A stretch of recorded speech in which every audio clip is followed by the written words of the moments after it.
What is an ideology?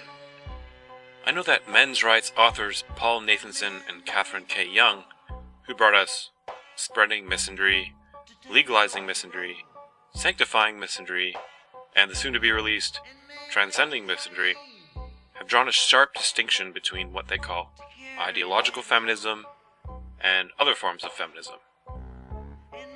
Warren Farrell and Christina Hoff Sommers and others have also made similar distinctions, but they use different words: gender feminism, Marxist feminism, radical feminism, etc. What the authors of the Misandry series of books mean by ideological feminism is the way they demonize dissent and protect their ideas. They talk about how ideological feminists employ postmodern epistemology selectively. When they talk about how women are victims of patriarchy, they're allowed to be 100% certain. But when someone has a contrary opinion, suddenly truth doesn't exist, facts are irrelevant, and everything that their opponents say is just a social construct based on some meta-narrative, and just a whole bunch of nonsense and white noise. I know that popular MRA blogger and YouTuber John the Other, who, by the way, owns a poster printout of the Magna Carta, props to you, John, has defined ideology as reasoning backwards from the conclusions to make the evidence fit with the conclusions. Protecting the conclusions from falsification, in other words.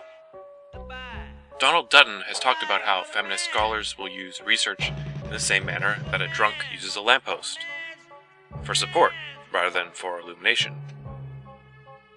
So that seems to be what a lot of people inside the men's rights movement mean when they speak of ideology. It's commitment to certain truths which they are not interested in exposing to falsification. It's confirmation bias. The topic of ideology came up in a discussion between myself and the woolly bumblebee, and so I asked her for her definition of ideology. And woolly bumblebee gave me a definition of ideology. She said, an ideology is a set of ideas that constitute one's goals, expectations, and actions. Well, that sounds pretty innocuous if you ask me. Having an ideology doesn't imply any particular bias, closed-mindedness, denial, fanaticism, tribalism, insanity, or anything out of the ordinary. You simply have ideas which you base your expectations, goals, and actions on. There's nothing wrong with that. Also, my giant Webster's dictionary gives another, similar definition of ideology. Inquiry into the origin of ideas and theory deriving ideas from sensation. Sounds like philosophy. Visionary theorizing. Again, sounds like philosophy. The idea or ideas at the basis of some political or economic theory or system. Sounds like philosophy to me. Ooh, you have a theory, and your theory is based on ideas. Feminism has a theory. Ooh. Well, yeah. And your point? Having a theory is not what makes feminism dysfunctional. If having or using an ideology, or a paradigm, or a schema, or a mental model was morally wrong, then it would be morally wrong to be anything other than a vegetable. That postmodern hipster guy in one of my videos had a good point, even though it was kind of a moot point.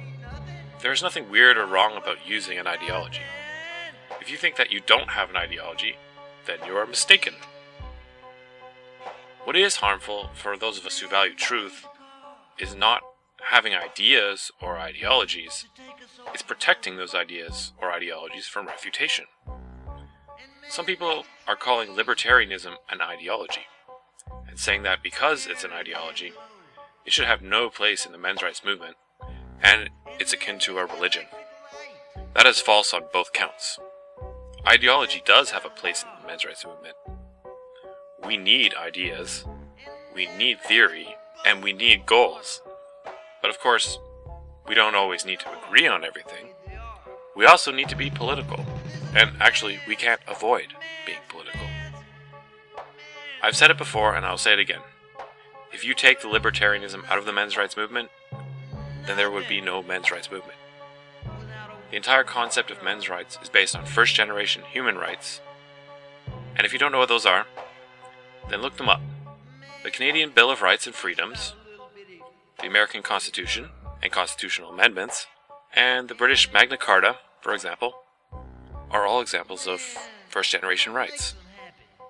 I'm talking about individualism and inalienable individual rights, such as freedom of speech, the right to the presumption of innocence, property rights, equality under the law, that sort of thing.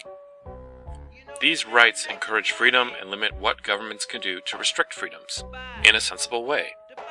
It is only because feminism and misandry became a serious threat to human rights that the men's rights movement was born. Now, I understand that some people really like to call feminism an ideology, just because it's not a religion, but they would like to call it a religion. But they can't call it a religion, so they'll just settle with calling it an ideology. So this is supposed to give the term ideology a pejorative connotation.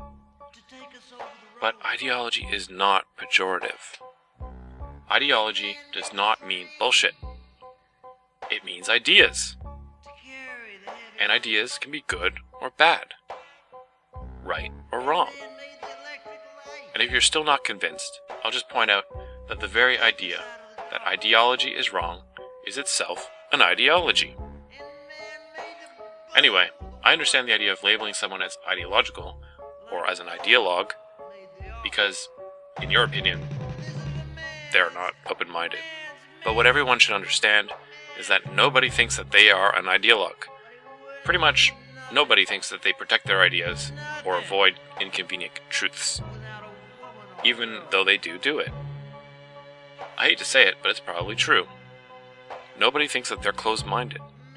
Nobody thinks that they're bigoted. Nobody thinks that they're biased. And for anyone who's lazy, no, you can't tell if something's an ideology just because it has an ism at the end of it, okay? So if I call you a men's rightsist, that does not necessarily mean that you have an ideology. Before I go, I just want to recommend for anyone who has not yet done so, to please read Karl Popper's essay entitled Science as Falsification. If you haven't read it yet, I predict that it will probably change your life.